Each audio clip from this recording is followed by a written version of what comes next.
for Is It True? So, all right. So there's an article, and hopefully I do this right. Okay, let's see if we do this right. There's an article. Bam, there we go. So that I wanted to highlight here and talk about. Let's make it a little bit bigger. All right, see how that looks. Whatever. Anyway, okay. So there's an article from Heat Map where they were writing an article about plug-in Maverick. So basically, my is it true that Ford won't build a plug-in hybrid version of the Maverick? So this writer is writing an article about why Ford should do a plug-in Maverick, and he had a bunch of reasons in here why they should and everything. The first one is I want them to. So I like that. That's great. So you can read this article. I'll link it in the description afterwards for this, but it's heatmap.news. I haven't heard of them before. This is actually was referenced from Ford Authority, and I thought, well, instead of using Ford Authority's article, let's just go right to the source. But anyway, it would be good for compact pickup trucks. Well, let me think about this for a second. So right now there are no other hybrid pickup trucks, let alone a plug-in. So, right? So, in fact, even Santa Cruz doesn't have a hybrid. I don't think anybody's making a hybrid truck other than Ford, right? So, anyway, so they're already ahead of the game, right? They're already getting a lot more better fuel economy than anything out there. But anyway, so there's several points there.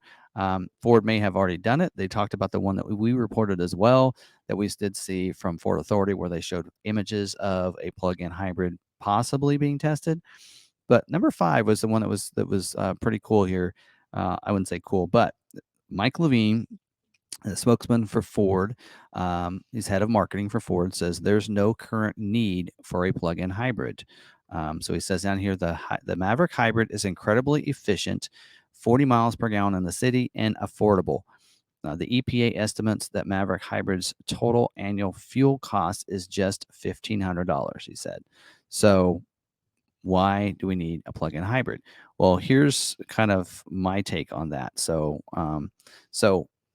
for one, we can't even make enough hybrids, let alone making more plug-in hybrids. So look at the numbers on Escape, right? Escape, they can only make about 11% of their vehicles as a plug-in hybrid.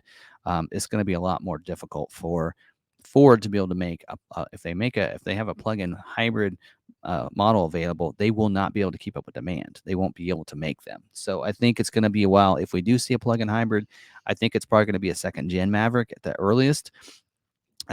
All-wheel drive maybe hybrid next year, but also other part of this where the soapbox comes in on this is I've heard some people like to say, well, you know what, I don't want to plug in hybrid because I don't get any better fuel economy than I do with a hybrid.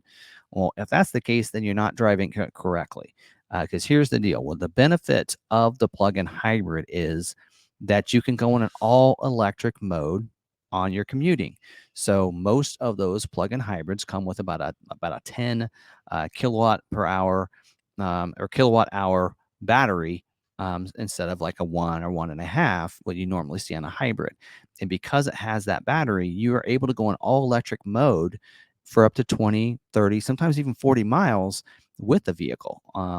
And so if you have a plug-in hybrid, Escape, whatever, you should be using that in all electric mode on your commute back and forth to work and everything. Save your fuel for when you get on the highway. And if you do that, you darn well better be getting more than what you can with just a hybrid. Yes. All right. And so people that have a plug-in hybrid, you can actually plug it in and charge that battery completely up, unlike a hybrid, where the only way to really regenerate some of that battery is by using the regenerative braking on the vehicle and for your gas motor to power it as well, to power it back up.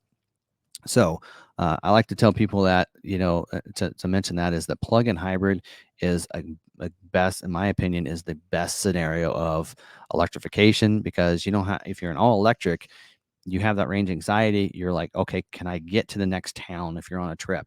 Well, there's all kinds of gas stations in between, but there's not enough charging stations between, like for us, between here and Kansas and Topeka, there's not a charger in sight. So, but there's several gas stations, all kinds of gas stations in between there. So if you have a plug-in hybrid, I could go commuting all day long, never use anything, plug in every night. I can go all day long commuting back and forth and not use any gas whatsoever.